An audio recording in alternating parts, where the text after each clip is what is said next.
সম্প্ৰতি এতিয়া শ্ৰীমদ ভাগৱতৰ দ্বিতীয় স্কন্ধৰ প্ৰথম অধ্যায় পাঠ হৈ আছে। বৰ সুন্দৰ প্ৰসংগ এটি ইতিমধ্যেই চুই গৈছে। এতিয়া চাওক যে যেতিয়া মহাৰাজ পৰীক্ষিতক শুকদেৱে ভাগৱত কৈছিল আৰু সেই শুক পৰীক্ষিত সংবাদকে নৈমিষাৰণ্যত মহামুনি সুতে শৌনকাদি ঋষি সমস্তৰ আগত কৈ শুনাইছিল ন, তেতিয়া মহামুনি সুতে আৰম্ভ কৰিব লাগিছিল কিন্তু তৃতীয় স্কন্ধৰ পৰাহে, কিয়নো ভাগৱতৰ মূল কথা আহিছে তৃতীয়ৰ পৰাহে, লক্ষণ বৰ্ণনা। কিন্তু মহামুনি সুতে আৰম্ভ কৰিছে ব্যাস নাৰদৰ সংবাদৰ পৰা। প্ৰথম আৰু দ্বিতীয় স্কন্ধ আপোনালোকে জানে যে ভাগৱতৰ আৰম্ভণি অংশ, তাত এটি ক্ৰম আছে। ইতিমধ্যে লক্ষণৰ ওপৰত আমাৰ পূৰ্বৰ ব্যাখ্যাকাৰজনে আপোনালোকৰ আগত কৈ গৈছে। প্ৰথম স্কন্ধত সম্পূৰ্ণ 19টি অধ্যায় আছে। প্ৰথমতে ঋষিসকলৰ প্ৰশ্ন জিজ্ঞাসা, ব্যাস নাৰদৰ সংবাদ, তাত কি কৈছে? গুৰুত আশ্ৰয়, আশ্ৰয়ৰ পাছত বিশ্বাস, নাৰদদেৱৰ উপৰি জন্মৰ কথা, অহংকাৰ বৰ্জন, অশ্বত্থামাৰ প্ৰসংগ, ভাগৱত মাৰ্গত প্ৰয়োজনীয় ভাৱ কি? ক্ষমা, কাৰ জৰিয়তে দেখুওৱা হৈছে? আই দ্ৰৌপদীৰ জৰিয়তে। সেই ক্ষমা আহিলে কুন্তীৰ স্তুতি সম্ভৱ হয়। আৰু যেতিয়া কুন্তীৰ দৰে ভগৱন্তৰ সন্মুখতো যে প্ৰভু মোৰ জীৱনত লাগিলে বিপদেই আহক, কিন্তু তোমাৰ চিন্তন সেই বিপদত থকা অৱস্থাটো যাতে পৰিত্যাগ নহয়, তেনে এক দৃঢ় বিশ্বাস আহি পৰে ন, তেতিয়া জীৱৰ বাবে প্ৰশস্ত হয় ভীষ্মৰ দৰে মুখ্য উৎসৱ পোৱা। কিন্তু তাৰ মাজতো সতৰ্কতা আহিছে, পৰীক্ষিত ৰূপী জীৱৰ কলিৰ নিগ্ৰহ। পৰীক্ষিত বুলি এটি ব্যক্তিত্ব প্ৰত্যেকৰে ভিতৰত আছে, যি নিজে এজন পৰীক্ষাৰ্থী, যি নিজে এজন পৰীক্ষক। ভাল বেয়া শুদ্ধ অশুদ্ধ নিজেই বিচাৰ কৰি ল'ব লাগিব, ঈশ্বৰে বিবেক দিছে, নহয়নে? আৰু আমিও পৰীক্ষা এটা দি আছোঁ, জন্ম মৃত্যু জৰা ব্যাধিৰ, পাছ হওঁ নে নহওঁ সেইটো নিজৰ কথা আৰু, নহয় জানো? আৰু সেই মহাৰাজ পৰীক্ষিতে যেতিয়া কলিক থাকিবলৈ স্থান দিছিল ন, পাহৰি যোৱাৰ বাবে কলিৰ কবলত তেওঁ নিজেই সন্মিষ্ট হ'ব লগা হৈছিল। আমিও কলিক স্থান দি থৈছোঁ। কলি মানে কি? বেয়া গুণ, মদ্যপান, জুৱা পাশা, পৰস্ত্ৰী সংগ, প্ৰাণীহিংসা, সীমা, সুবৰ্ণ, এইকেইটাৰ ক্ষেত্ৰত জীৱনত সংযম লাগে। আৰু এইকেইটাৰ ক্ষেত্ৰত যদি আমি কলিক থাকিবলৈ দি পাহৰি যাওঁ, তেতিয়াহ'লে অভিশপ্ত হ'ব লগা হয়। আমি অভিশপ্ত ইতিমধ্যেই হ'লোঁ। জন্মও 7টা দিনত, মৃত্যুও 7টা দিনত, গোটেই জীৱনটোৱে 7 দিনৰ ভিতৰতেই পৰিৱৰ্তিত হৈ যায়। ইয়াৰ পিছত সেই মহাৰাজ পৰীক্ষিত গৈছে শুকদেৱৰ আশ্ৰয় লৈ, যি শুকদেৱৰ শ্ৰীমুখে ভগৱন্তৰ অত্যন্ত গৃহ সৰ্ববেদান্ত সাৰহি শ্ৰী ভাগৱত মিশ্ৰতে, সমস্ত বেদ বেদান্তৰ সাৰস্বৰূপ ভাগৱতৰ জৰিয়তে ঈশ্বৰৰ গুণলীলা শ্ৰৱণ কীৰ্তন কৰি তেওঁ মুক্তিৰ আশ্ৰয় লাভ কৰিছে। তাতো চাওক, ভাগৱত শুনিলে, পঢ়িলে, জানিলে, বুজিলে জীৱনৰ পোৱা নোপোৱা একো পৰিৱৰ্তন নহয়। যিদৰে মহাৰাজ পৰীক্ষিতৰ মৃত্যু পৰিৱৰ্তন হোৱা নাই, কিন্তু ভাগৱতে সংসাৰখনত চলিবলৈ যাওঁতে, সংসাৰ মানে কি? সংসৰতি ইতি সংসাৰ, যি ক্ৰমাৎ সঞ্চাৰ হৈ যায়। মানুহৰ সংসাৰ নকমে। মই বিয়া বাৰু পতাৰ কথা কোৱা নাই, সেইটো বেলেগ এটা দিশ। সংসাৰ মানে হৈছে সামান্য এটা ইচ্ছাও, ইচ্ছা কমি নাযায়, ইচ্ছা বাঢ়ি যায়। তেনেকুৱা এটা পৰ্যায়ত থাকি জীৱই কিদৰে ঈশ্বৰক নিজৰ মনত ধাৰণ কৰি জীৱনটোৰ যাৱতীয় কৰ্মখিনি কৰি যাব ন, সেই জিজ্ঞাসা লৈয়ে মহাৰাজ পৰীক্ষিত শুকদেৱৰ ওচৰত উপবিষ্ট। আৰু মহাৰাজ পৰীক্ষিতৰ প্ৰশ্নৰে প্ৰথম স্কন্ধ সম্পূৰ্ণ হয়। দ্বিতীয় স্কন্ধত সম্পূৰ্ণ 10টি অধ্যায় আছে। আৰম্ভণি হৈছে ভাগৱত মহাধৰ্ম কথন বিদুৰ মৈত্ৰেয় সংবাদ, য'ত মহৰ্ষি মৈত্ৰেয়ই মহাভক্ত বিদুৰৰ সন্মুখত শ্ৰীমদ ভাগৱতৰ ভক্তি জ্ঞানৰ বৰ্ণনা কৰিছে। এতিয়া পাঠে এটা কথা কৈ গৈছে যে ভাগৱতৰ মাৰ্গত 2টি পৰম্পৰা আছে, সম্প্ৰদায় আছে। এটি বোলে নাৰায়ণী সম্প্ৰদায়, এটি হৈছে অনন্ত সম্প্ৰদায়। নাৰায়ণী সম্প্ৰদায়ত শ্ৰীমদ ভাগৱতৰ আদিবক্তা হৈছে স্বয়ং ভগৱন্ত নাৰায়ণ, আৰু অনন্ত সম্প্ৰদায়ত ভাগৱতৰ বক্তা হৈছে ভগৱান অনন্ত। অনন্তদেৱৰ পৰা পাইছিল মহৰ্ষি, ক্ষমা কৰিব, চাৰি কুমাৰে, চাৰি সিদ্ধই, চাৰি সিদ্ধৰ পৰা প্ৰাপ্ত কৰিছিল মহৰ্ষি পৰাশৰে, পৰাশৰ পৰা মৈত্ৰেয়, মৈত্ৰেয়ৰ পৰা বিদুৰ। আৰু নাৰায়ণী সম্প্ৰদায়ত আদি নিৰঞ্জনৰ পৰা জগদ্দিশ মিশ্ৰৰ পৰা পুৰী ক্ষেত্ৰৰ পৰা আহি ভাগৱত মহাপুৰুষৰ হাতত পৰালৈকে, তেনেদৰে 2টি সম্প্ৰদায়ৰ কথা পোৱা যায়। সম্প্ৰদায়ৰ বৰ্ণনা কি হৈছে? সেইটো এটা ক্ৰনলজি। বিনা ক্ৰনলজিত, বিনা অথৰাইজ নোহোৱাকৈ যিকোনো জ্ঞান স্বীকৃত নহয়। মই কিবা এটা ক'লেই সেইটো মানি ল'ব লাগিব, কোনো কথা নাই। মই কোৱা কথাটো শাস্ত্ৰ স্বীকৃত হ'ব লাগিব। তস্মাৎ শাস্ত্ৰ প্ৰমাণন্তে কাৰ্যকাৰ ব্যৱস্থিত। যদি শাস্ত্ৰত সেই কথাটো উল্লেখ নাই ন, তেতিয়াহ'লে সেইটো মই ভাবি পালে বুলি শুদ্ধ প্ৰমাণিত নহয়। সেইবাবে কোৱা হৈছে সম্প্ৰদায় বিহীনাস্তে মন্ত্ৰাস্তে নিষ্ফলম মত। সম্প্ৰদায়বিহীন জ্ঞান নিষ্ফল হয়। স্কুলখনত পঢ়িবলৈ যাওঁতে স্কুলখন অথৰাইজ হ'ব লাগিব। যদি আনঅথৰাইজ এখন স্কুলৰ পৰা মই চাৰ্টিফিকেটখন পাওঁ, তেতিয়াহ'লে সেই চাৰ্টিফিকেটখনৰ মূল্য নাথাকিবও পাৰে ন। সেইবাবে অথৰাইজ হোৱাটো প্ৰয়োজন।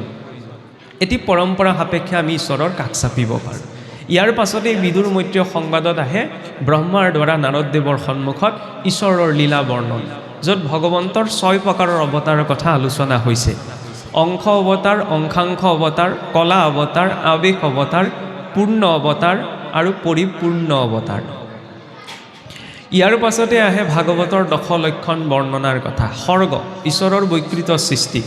প্ৰথম স্থানৰ ডেছক্ৰিপশ্যনটো আহিছে তৃতীয়ত। ক'ৰবালৈ যোৱাৰ আগতে, ময়ো ইয়ালৈ অহাৰ আগত সকলোকেতো চিনি নাপাওঁ ন। প্ৰথমতে গুগল মেপ উলিয়াই যে বিষ্ণুপুৰ লুণপুৰীয়া নামঘৰ কি মই চাই লৈছোঁ। ভগৱন্তৰ ক্ষেত্ৰত আগবঢ়াৰ আগতো সেইকাৰণে প্ৰথম স্থানৰ পৰিচয় লাগে। ভাগৱতৰ আৰম্ভণি স্থানৰ পৰিচয় পৰা হৈছে। সৃষ্টিখনৰ বৰ্ণনা। তৃতীয়ৰ প্ৰথমটো অধ্যায় কি? তৃতীয়ত সম্পূৰ্ণ 33টি অধ্যায় আছে। আৰম্ভণি অংশ হৈছে অনাদি পাতন, সৃষ্টি বৰ্ণনা। অৰ্থাৎ এই ব্ৰহ্মাণ্ডখনক জানিব লাগিব। ব্ৰহ্মাণ্ডক জানিলেহে ব্ৰহ্মক জনা সম্ভৱ, নহয়নে? ঈশ্বৰৰ অস্তিত্বক নজনাকৈ কোনেও ঈশ্বৰক জানিব নোৱাৰে। ইয়াৰ পাছৰ অংশ আহে কপিল চৰিত, য'ত সৃষ্টি বৰ্ণনাৰ পাতনি মেলে পিতামহ ব্ৰহ্মাই। তাৰপিছত চতুৰ্থ স্কন্ধ, সম্পূৰ্ণ 34টি অধ্যায়। শিৱদক্ষৰ বিৰোধ। তাত দেখুৱাইছে আমি যে বৈষ্ণৱ মাৰ্গত আগবাঢ়িছোঁ ন, বৈষ্ণৱ মাৰ্গৰো কিছুমান ৰুল ৰেগুলেশ্যন আছে। দক্ষ প্ৰজাপতি বহুত শ্ৰেষ্ঠ এজন বৈষ্ণৱ আছিল, কিন্তু মহাদেৱক তেওঁ স্বীকাৰ কৰা নাছিল। সেইবাবে তেওঁ এটা বিৰূপ পৰিস্থিতিৰ সন্মুখীন হ'ব লগা হৈছিল। সেই কথা আপোনালোক সকলোৱে জানে যে আমি বিষ্ণুৰ ভক্তি কৰিম, কিন্তু শ্ৰী বিষ্ণুৰ ভক্তি কৰিবলৈ যাওঁতেও শ্ৰী বিষ্ণুৰ যিখিনি প্ৰিয়, সেই প্ৰিয় বস্তুখিনিও আমি ভাল পাব লাগিব। যেনেকৈ ভগৱন্তৰ প্ৰিয় নিজৰ ভক্তসকল, নহয়নে? ঈশ্বৰৰ প্ৰসাদমুঠি, নহয়নে? সৎসংগ, শাস্ত্ৰ, ভগৱন্তৰ প্ৰিয় বস্তুখিনি, বিষয়খিনি ভাল পালেহে ঈশ্বৰৰ ভক্তি সম্ভৱ হয়। ইয়াৰ পাছতে আহে ধ্ৰুৱ চৰিত্ৰ, মনুৰ জ্যেষ্ঠ পুত্ৰ উত্তানপাদৰ বংশ কথন, য'ত আমি ভক্ত ধ্ৰুৱ চৰিত্ৰ পাওঁ। তাৰ পাছত আহে মহাৰাজ বেনৰ উপাখ্যান। শেষত পৃথুৰ অৱতাৰ।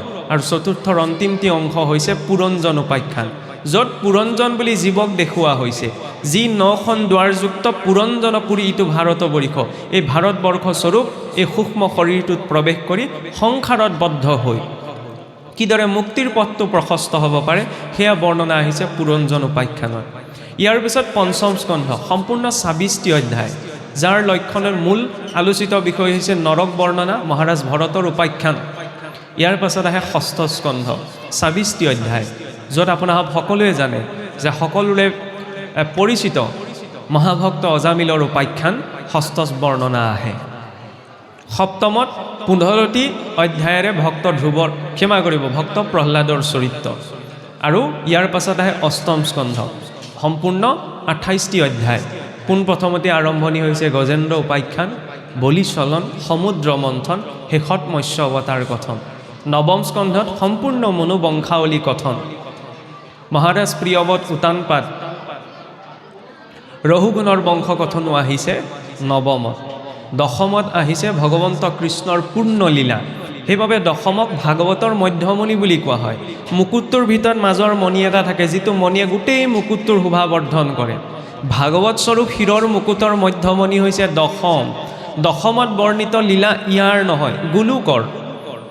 যি গোলোকৰ ধাৰণা আমি সাতখলপীয়া আসনভাগিত কৰোঁ, শ্বেতবিলাক, শান্তনুবিলাক, কনকদণ্ডবিলাক, পংকজবিলাক, অম্বৰবিলাক, সনাতনবিলাক, শীৰ্ষত গোলোক বৈকুণ্ঠ, য'ত দ্বিভুজ কৃষ্ণৰ অধিবাস। সেইবাবে দ্বিভুজ কৃষ্ণৰ পাৰিষদো দ্বিভুজ।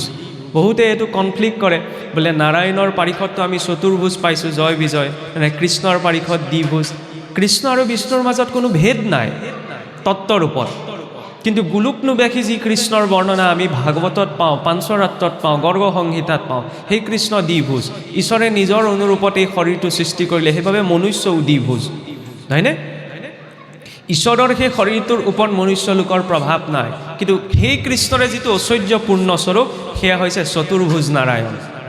শ্ৰী বিষ্ণু, নাৰায়ণ, হৰি, গোবিন্দ আমি যিয়েই নোবোলো কিয়, তেওঁৰ মাজত কোনো ভেদ নাই। দশমত 90টি অধ্যায়, শ্ৰীমদ ভাগৱত আটাইতকৈ দীঘলীয়া স্কন্ধ। বৰ সুন্দৰ এটি ক্ৰম আছে। প্ৰথমৰ পৰা চতুৰ্থলৈকে আহিছে ভগৱন্তৰ অৱতাৰৰ প্ৰসংগ, চতুৰ্থৰ পৰা 39 নং অধ্যায়লৈকে ভগৱন্তৰ প্ৰথম লীলা, যাক কোৱা হয় শিশু লীলা। 40 সংখ্যকত অক্ৰূৰৰ স্তুতি। ইয়াৰ পিছত 41-ৰ পৰা 53লৈকে ভগৱন্তৰ ব্ৰজলীলা, আৰু 53-ৰ পৰা 90লৈকে ভগৱন্তৰ শেষ পৰ্যায়ৰ লীলা, দ্বাৰকা লীলা। একাদশত সম্পূৰ্ণ পুনৰ 33টি অধ্যায় নিমি নৱসিদ্ধ সংবাদেৰে আৰম্ভ হৈছে আৰু কৃষ্ণৰ বৈকুণ্ঠ প্ৰয়াণৰ প্ৰসংগৰে একাদশ সম্পূৰ্ণ হৈছে। দ্বাদশত মাত্ৰ 13টি লক্ষণ, কলিৰ যুগ ধৰ্ম কথন, কলিৰ ধৰ্ম ব্যৱস্থা, মাৰ্কণ্ডেয়ৰ ঈশ্বৰ ভক্তি প্ৰাপ্তি, পৰীক্ষিতৰ ব্ৰহ্মোপদেশ সহিত 12 স্কন্ধ ভাগৱত সম্পন্ন হৈছে।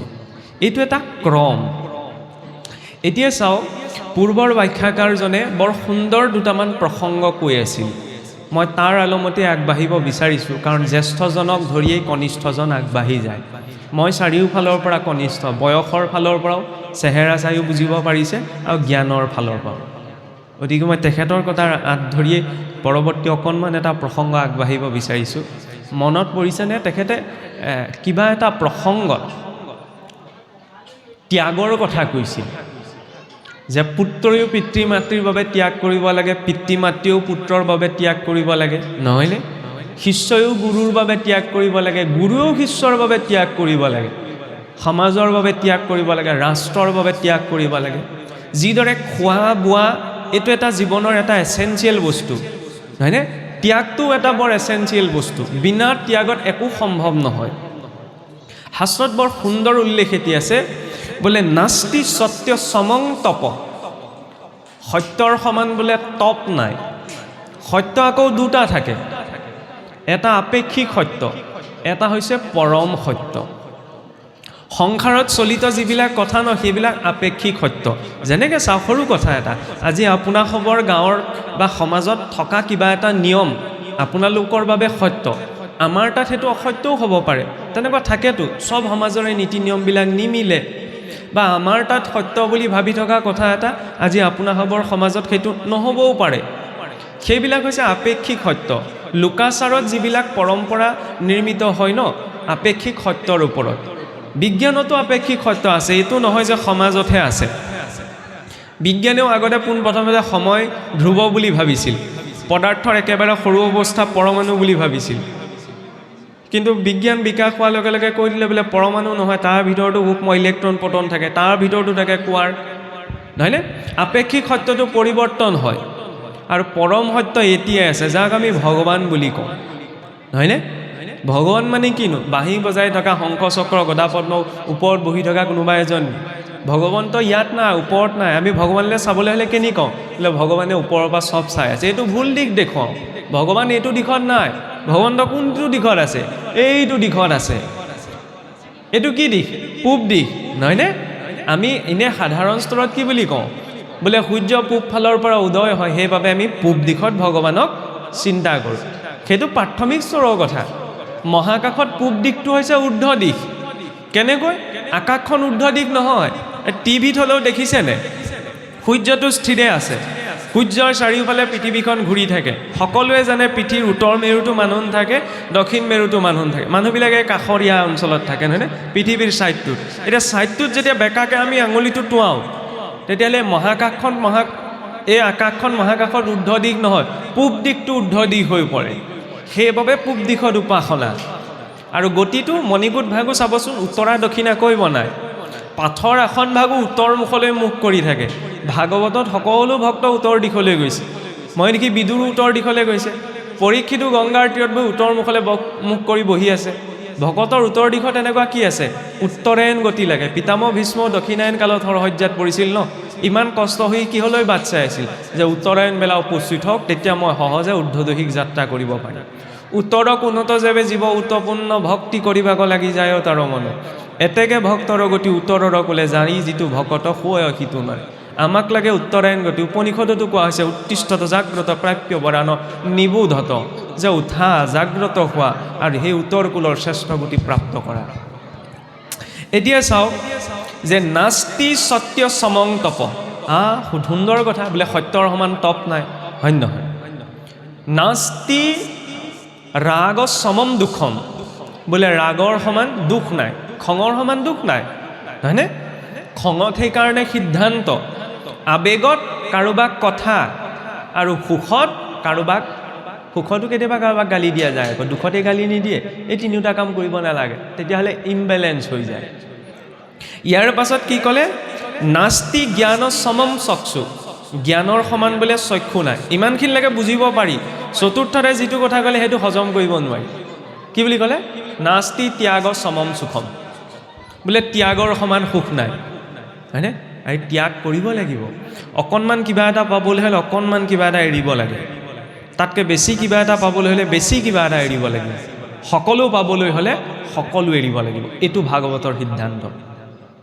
সকলো পাবলৈ সকলো, এৰা মানে এইটো নহয় যে মই ঘৰ দুৱাৰ সকলো ত্যাগ কৰিলোঁ, ত্যাগ কৰি মই ক'ৰবালৈ গুচি গ'লোঁ, এইটো কথা কোৱা হোৱা নাই। মনৰ পৰা, আৰে মনৰ পৰা আমাৰ চাওক, ত্যাগ কেতিয়া সম্ভৱ? যেতিয়া সত্যটো দেখা যায়। সত্যটো নেদেখালৈকে আৰু বুজি থাকক, আপুনি আৰু শাস্ত্ৰ পঢ়ক, মই আৰু শাস্ত্ৰ ব্যাখ্যা কৰোঁ, লাভ নাই, ত্যাগ সম্ভৱ নহয়। আপুনি ভাবেনি কাৰোবাৰ উপদেশত ত্যাগ হয় বুলি? যদি সেইটো ভাবি আছোঁ ন, ভুল ধাৰণা। অন্ধ ব্যক্তি এজনলৈ চাব, অন্ধ ব্যক্তিজনে যিজনে চকুৰে নেদেখে, তেওঁক ৰাস্তাটো কিহে দেখুৱাই বাৰু? হাতত লাখুটি এডাল থাকে ন, হয়নে নহয়? ৰাতি শুই থাকোঁতে ঘৰৰ পুত্ৰ ভাৰ্যাই উঠি দেখুৱাব নোৱাৰে, কিন্তু বাহিৰলৈ যাব লগা হ'লে এই লাখুটিডালেই পথটো দেখুৱায়। সেই অন্ধ ব্যক্তিজনে যিদিনা দেখিবলৈ আৰম্ভ কৰিব পৃথিৱীখনক, চকুৰে দেখিব পাৰিব, প্ৰথম ত্যাগ কাক কৰিব বাৰু? প্ৰথম এৰিব কাক বাৰু? লাখুটিডালক। ভাবি চাওকচোন, আজি অতদিনে যিডাল লাখুটিয়ে তেওঁক পৰাৰ পৰা বচাই থাকিলে, যিডালে পথ দেখুৱালে, আজি যেতিয়া হঠাৎ তেওঁ চকুৰে দেখিব পৰা হৈ গ'ল, প্ৰথম ত্যাগ কাক কৰিলে? লাখুটিডালক ন? কাৰণ বাস্তৱিকতা দেখি গ'ল। ত্যাগ তেনেকৈ হয়। কোনোবাই কৈ থাকিলে ত্যাগ নহয়, কোনোবাই কৈ থাকিলেতো ত্যাগো বন্ধন হৈ যায়। যেনেকৈ আমি অখোজ লাগিলে পটককৈ কেতিয়াবা কৰি এইকেইদিন আৰু অকণমান বুজিছানে, বংশত চোৱা এটা লাগিলে গোঁসাই ঘৰৰ পৰা আজৰি আৰু অকণমান চাকি তাকি দিব নালাগে, আজৰি, হয় নহয়? আমি সেইটোকো সুবিধা লওঁ। সেইটো কি?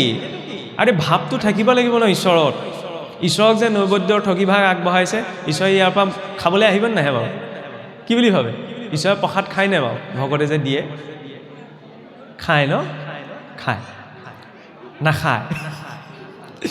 সেইটোৱে মই এই প্ৰাথমিক কথাকেইটা কিয় আনিছোঁ, আমি যিবিলাক কৰি আছোঁ তাৰ আঁৰৰ কাৰণটো আমি সম্পূৰ্ণ স্পষ্টতাৰে জানিব লাগিব। কৃষ্ণক পূৰ্ণ বুলি কোৱা হৈছে ন? যি পূৰ্ণ তেওঁ সম্পূৰ্ণ দি দিলেও তাত মগুমাহ এটাও লৰচৰ নহয়। আমি অপূৰ্ণ, সেইকাৰণে এতিয়াহে প্ৰসাদ খাই দিলে কি হৈ যাব? চোৱা, নহয়নে? ভগৱানক দিয়া পাতখিলা চোৱা নহয়, কিন্তু আমাক দিয়া পাতখিলা চোৱা হৈ যায়। জীৱ অপূৰ্ণ, নহয়নে? প্ৰথম কথা। আৰু দ্বিতীয় কথা, ভগৱন্তক ভক্তই কি প্ৰদান কৰে? তেওঁ বাৰু আমাৰ ইয়াত আৰু অনন্ত কোটি ব্ৰহ্মাণ্ডৰ অধিকাৰীয়ে আপোনাৰ মোৰ প্ৰসাদৰ পাতৰ পৰাই বুটকেইটা, মগুকেইটা, নাৰিকলকণ, কলটো খাবলৈ আহিব নি? কিন্তু কিয় দিওঁ? সেইটো ভাৱ। ভগৱন্ত কিহত তুষ্ট হয়? ভাৱগ্ৰাহী জনাৰ্দন, তেওঁ ভাৱত তুষ্ট হয়, হয়নে? ভাৱৰ পৰীক্ষা এটা আছে আকৌ। এবাৰ নাৰদদেৱ মৰ্তলৈ আহিলে, দুজন ভক্তক লগ পালে, একদম ফাটাফাটি ভক্ত, ৰাতিপুৱাৰ পৰা গধূলিলৈকে একদম ঈশ্বৰ ঈশ্বৰ ঈশ্বৰ কৰিয়ে থাকে, হয় নহয়? ৰাতিপুৱাৰ পৰা গধূলিলৈ আকৌ ঈশ্বৰ ঈশ্বৰ কৰি থকাজনৰ পৰা বহুত অসুবিধা সমাজত। ৰাতিপুৱাৰ পৰা গধূলিলৈকে যদি কোনোবাই বকি আছে, তেতিয়াহ'লে আকৌ কোনো সুবিধা নাই, নহয়নে? তেতিয়া কোনো অসুবিধা নাই। বকিবলৈ চাওঁ, গোটেই দিনটো বকিব পাৰি। ঈশ্বৰৰ কথা আকৌ মিনিটত হ'লেও পটককৈ ওলাবলৈ টান হৈ যায়। ভক্তি সেইকাৰণে টান। উজুতিটো খাওঁতে মৰিলোঁ বুলিহে ওলায়, হয় নহয়? ঈশ্বৰলৈ মনত পটককৈ নপৰেতো। সেয়াই, যেতিয়ালৈকে ভাৱটো জড়িত নহয় ন, তেতিয়ালৈকে ইয়াত কৃষ্ণ সূৰ্য উদিত নহয়। ইয়াত কৃষ্ণ সূৰ্য উদিত নহ'লে নাম ধৰ্ম কেনেকৈ বিদিত হ'ব? হিয়াৰ মাজে মুখৰ ভাণ্ডাৰ, মুখে বাজ হয়। ইয়াত যদি নাম নাই, তেতিয়াহ'লে কেনেকৈ হ'ব ন? ভাৱত দিয়ে। বিদুৰৰ পত্নীও ভগৱন্তক ইমান বিভোৰ হৈ থাকিল যে কলটো পেলাই বাকলিটোহে তুলি দিছিল, ভগৱন্তে বাকলিটোও খালে। আমি কি বুলি ক'লোহেঁতেন? বাকলিটো খাবলৈ দিছে। আমাৰতো ডাঙৰ কল সৰু কল পৰিলেও কেতিয়াবা বিপদ হৈ যায়, হয়নে? গতিকে খবৰ কি বিচৰা হৈছে? ভক্তজনৰ ভাৱটো কি? নাৰদদেৱ আহিলে, দুইজন ভক্তক লগ পালে, দুইজনে পূৰা ঈশ্বৰৰ নাম লৈ আছে। এজনক ক'লে বুলিব এওঁলোকৰ ভাৱটোনো কেনেকুৱা জানোচোন। নাৰদদেৱ আহি একদম উপস্থিত হৈ দিলে। আপোনালোকৰ ইয়াত এটা কথা মোৰ অন্তৰত মানে বেছি ভাল লাগিছে, মানে ৰাইজৰ সমাগম হৈছে বা অনুষ্ঠানটো সুন্দৰভাৱে হৈছে, এইটো বেলেগ কথা।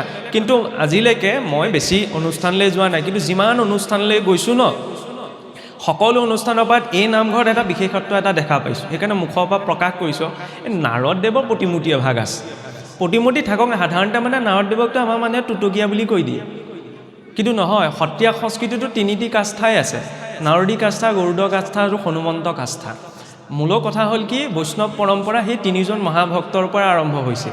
কোনোবা এটি পৰম্পৰা নাৰদদেৱৰ পৰা, কোনোবা এটি পৰম্পৰা মহাভকত গৰুডৰ পৰা, আৰু কোনোবা এটি পৰম্পৰা ভক্ত হনুমন্তৰ পৰা। গতিকে তিনিওজনৰ প্ৰতিমূৰ্তি যে ইয়াত ৰাখিছে, ভাল লাগিছে, আৰু সেইটো মোৰ ভাৱহে। যাই হওক, এতিয়া চাওক, যেতিয়া নাৰদদেৱ আহিলে, লগ পাই পেলাই দুইজনে একদম হতভম্বা, বৈকুণ্ঠৰ পাৰিষদক লগ পাইছোঁ। কথা পাতোতে ঈশ্বৰৰ কথা ওলালে। ঈশ্বৰৰ কথা ওলাওঁতে তেতিয়া প্ৰথমজনে সুধিছে, বোলে ভগৱানে কি কৰি আছেনো? মন যায় নহয়, ভগৱানেনো বৈকুণ্ঠত কি কৰি থাকে? আমি বাৰু তেওঁৰ কথাকে গাই মেলি চলি আছোঁ, তেওঁ কাৰ কথা কৈ চলি আছে, হয় নহয়? আমি আকৌ তেওঁৰ কথা কৈহে চলি আছোঁ, হয় নহয়? কাৰণ তেওঁ নিদিলে উশাহ নিশাহটোও ল'ব নোৱাৰি নহয়, এইটো আকৌ ডাঙৰ কথা, নহয়নে? তেওঁ যদি ছুইচটো অফ কৰি দিয়ে ন, কথা মুখ মেলাতে থাকিব, সকলো শেষ। এতিয়া ইয়াৰ পাছত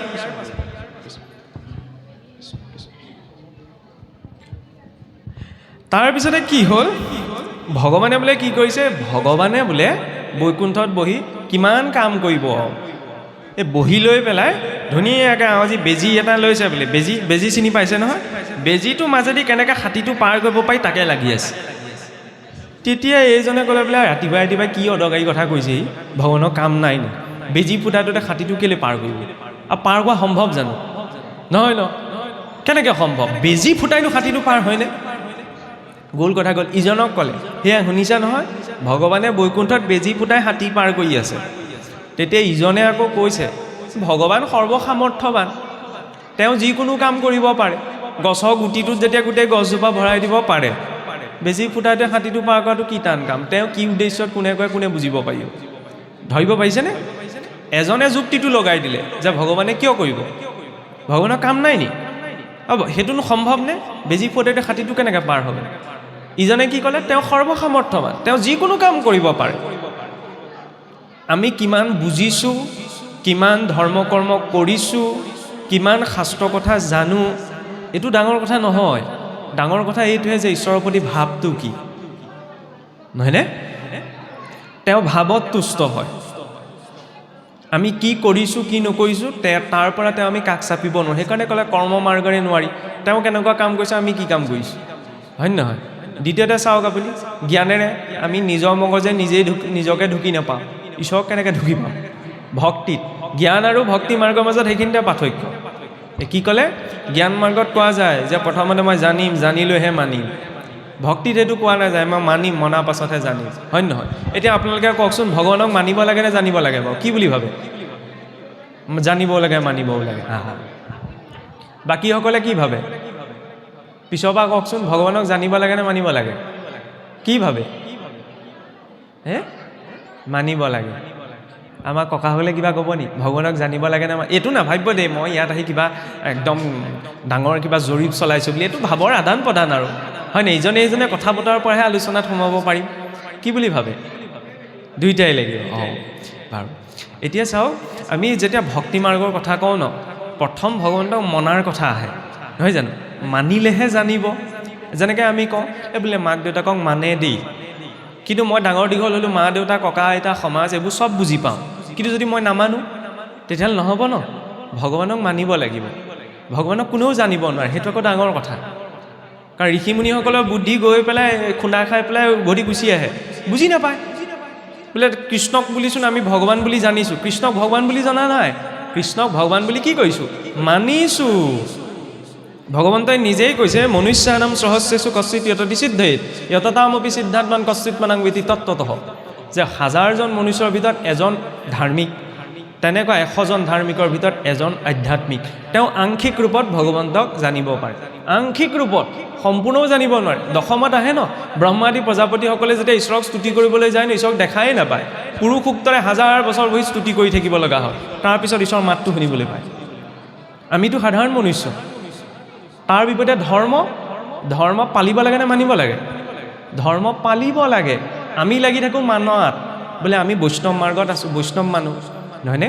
বৈষ্ণৱ মাৰ্গত থাকি আমি আমুক মানুহ তামুক মানুহ, মানি লাভ নাই।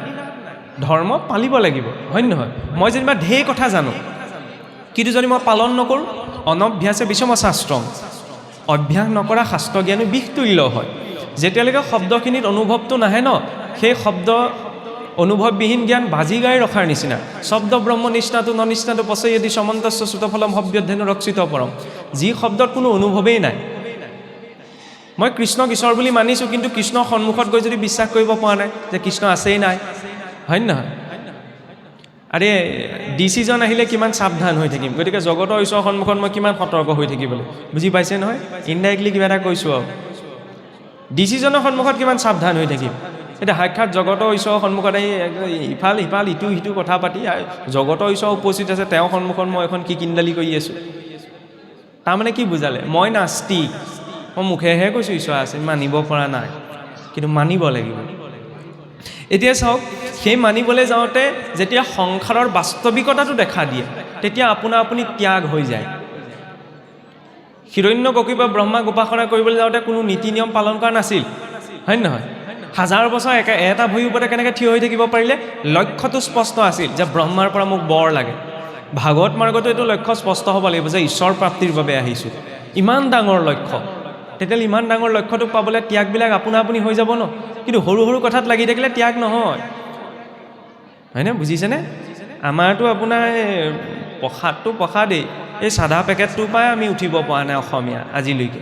বাকীবিলাকলৈ মই নাযাওঁগৈ, কণ্ডিশ্যনটো দুৰ্যোধনৰ নিচিনা হৈ যায় কেতিয়াবা। প্ৰভু এইটো কেঞ্চাৰ মুখখন আঁকি থোৱা আছে, মই জানো, কিন্তু এৰিব নোৱাৰোঁ, বুজিছেনে? এইটো এৰিব নোৱাৰোঁ কেলৈ? কাৰণ মই জানো এইটো খালে মোৰ বেমাৰো হ'ব পাৰে, কেঞ্চাৰো হ'ব পাৰে। এইটো কি দুৰ্যোধনৰ স্থিতি? দুৰ্যোধনে ধৰ্ম কি জানিছিল ন, এৰিব নোৱাৰিলে। লক্ষ্যটো সৰু, মই ভগৱানক নালাগে ন, মোক ৰাজ্যহে লাগে, হয় নহয়? ঠিক তেনেদৰে সংসাৰখনক লাগো বুলি ক'লে সেইবিলাক ঠিকে আছে, কিন্তু ঈশ্বৰক লাগো বুলি ক'লে লক্ষ্যটো ডাঙৰ হ'ব লাগিব। আৰু ঈশ্বৰক নোপোৱালৈকে কোনেও শান্তি নাপায়। আৰু এই 4 বেদ 14 শাস্ত্ৰৰ জ্ঞাতা স্বয়ং ব্যাসদেৱে মনৰ শান্তি বিচাৰি পোৱা নাই। ইমানখিনি জানি বুজি আমি সংসাৰখনত সৰু কিবা এটা গোটাই লৈ পেলাই কেনেকৈ শান্তি পাম? নাপাওঁ ন। দুটা আছে, ভৌতিক আধ্যাত্মিক। চাকৰিটো পোৱাৰ দিনা খুব ভাল লাগে, এই চাকৰি পাইছে, 6 মাহ বছৰে গ'লেহে একেটা আনন্দ থাকেনে? থাকিব নাথাকে? বা বাদ দিয়ক, কেঁচুৱা এটা জন্ম হৈছে, জন্ম হোৱা দিনাৰ আনন্দ 6 মাহ বছৰ, আমাৰ নিচিনা বয়সততো ভুলতো নাথাকিব, নাই নাই? কথা হ'ল নুশুনা হ'ব নহয়, এনেকুৱা হৈ যায়। সকলো নহয় বাৰু। তাৰ বিপৰীতে নতুনকৈ গান এটা, নতুনকৈ চিনেমা এখন ওলালেও মানুহে বহি থাকে, কেতিয়া আপোনাৰ নতুন আৰু ছেকেণ্ড ভাৰ্চনটো ওলাব। কাৰোবাৰ মুখত শুনিছেনে ভাগৱতৰ ছেকেণ্ড ভাৰ্চন কেতিয়া ওলাব? 1000 বছৰৰ পৰা একেভাগ ভাগৱতেই পঢ়ি আহিছে, নতুনকৈ ঘোষা এভাগ ওলোৱাহেঁতেন। কোনোবা নামতি মুখত শুনিছেনে? একেখিনি ঘোষাকৈ কিমান গাম আৰু, নতুনকৈ কোনোবাই ঘোষা এভাগ ওলোৱাহেঁতেন। কৃষ্ণ পূৰ্ণ ন, সেইকাৰণে কৃষ্ণৰ গুণ লীলা নাম ধাম ৰূপ সকলো পূৰ্ণ। যিমানে ভাৱটো জড়িত হ'ব সিমানে গভীৰতা বাঢ়ি গৈ থাকিব। প্ৰয়োজন মাত্ৰ আমাৰ ভাৱটো দিয়া। বিনা ভাৱত, আৰে ভাৱেন লভতে জ্ঞানম, ভাৱেন লভ্যতে দেৱ দৰ্শনম। বিনা ভাৱত একো প্ৰাপ্তি নহয়। এতিয়া ত্যাগৰ কথা ক'বলৈ যাওঁতে তেখেতে বৰ সুন্দৰ, বিষ্ণু বৈষ্ণৱৰ মাজত কোনো ভেদ নাই, নহয়নে? ভাগৱততো আমি ক'বলৈ ভগৱানৰ কথা আছে, কিন্তু ভগৱানৰ কথাতকৈ ভকতৰ কথা বেছি আছে, হয়নে? প্ৰথম স্কন্ধৰ পৰা আপুনি 12লৈকে চাওকচোন।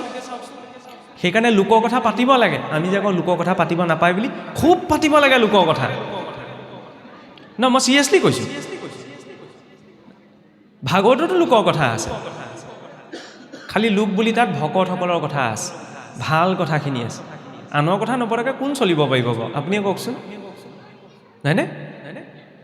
উঠি যোৱাৰ পিছত ময়ে কথা পাতিব লাগিব, ভাল গ'লে বেয়া গ'লে, নহয়নে?